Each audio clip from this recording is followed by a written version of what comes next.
बिहार के सिरसा में आज आवास पर पूर्व सांसद आनंद मोहन ने बड़ा बयान दिया है। उन्होंने समाजवादी पार्टी के सांसद रामजी लाल सुमन के द्वारा राज्यसभा में 16वीं सदी के राजपूत राजा राणा सांगा को गद्दार बताने पर सियासत तेज हो गई। पूर्व सांसद आनंद मोहन ने अपनी प्रतिक्रिया देते हुए कहा कि ये अल्प ज्ञान का परिचायक है। उनको कुछ बोलने से पहले इतिहास को पढ़ना चाहिए।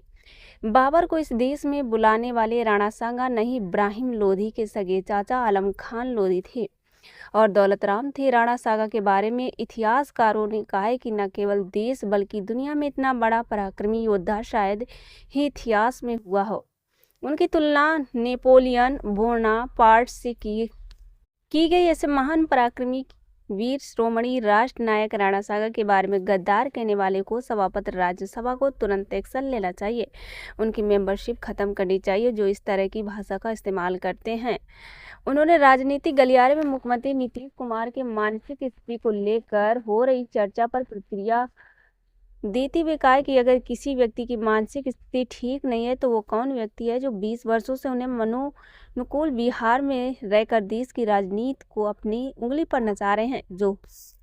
जो भी गठबंधन से बाहर रहता है ऐसी बातें करते हैं और गठबंधन में आते हैं वो चाणक्य हो जाते हैं। वो बेपटरी बिहार को पटरी पर लाने वाले नायक हो जाते हैं। मैं इसको सही नहीं मानता। नीतीश कुमार जी बेपटरी बिहार को पटरी पर लाने वाले और बीमारू प्रदेश को पहले विकासशील भी फिर विकसित बिहार की श्रेणी में लाने वाले व्यक्ति का नाम नीतीश कुमार है।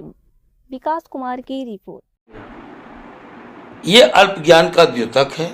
मैं कहूँगा कि उनको इतिहास पढ़ना चाहिए कुछ बोलने के पहले। और राणा सांगा के बारे में तो इतिहासकारों ने कहा कि न केवल देश बल्कि दुनिया में इतना बड़ा योद्धा, इतना पराक्रमी योद्धा कोई हुआ ही नहीं। लोगों ने नेपोलियन बोनापार्ट से उनकी तुलना की, जिनके बारे में एक कवि ने लिखा, 80 घाव लगे थे तन में फिर भी व्यथा नहीं थी मन में। और दूसरे कवि ने कहा, सेक रहा हो खड़े अस रोटी नीचे कर भालों को, खोज रहा बेवार आज फिर उन अल्लरमत वालों को। इतने बड़े पराक्रमी योद्धा के बारे में कुछ भी कहने के पहले 100 बार सोचना चाहिए।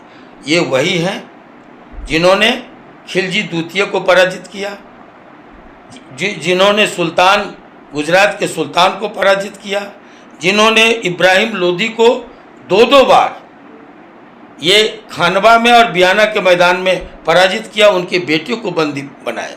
इसलिए मैं कहूँगा कि राणा सांगा जैसे महान योद्धा के बारे में कुछ भी बोलने के पहले 100 बार सोचना चाहिए। और निश्चित तौर पर समाजवादी पार्टी और सभापति राज्यसभा को इस पर एक्शन लेना चाहिए, उनकी मेंबरी खत्म करनी चाहिए।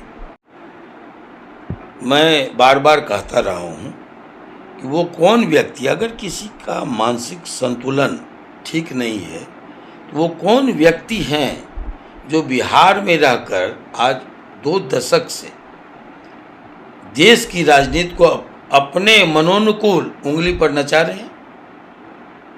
खट्टे अंगूर कौन खाए। जब भी कोई गठबंधन उनसे समझौता करता है तो वो बहुत अच्छे हो जाते हैं, चाणक्य हो जाते हैं।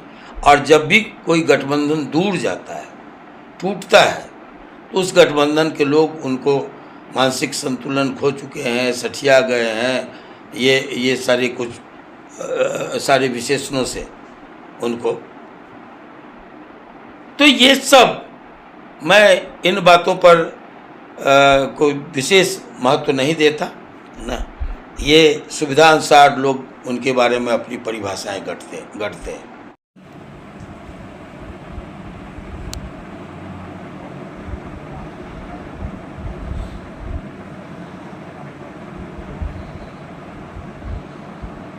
अभी तो सहरसा ठीक, पटना आ जाएगी आजकल में। ठीक,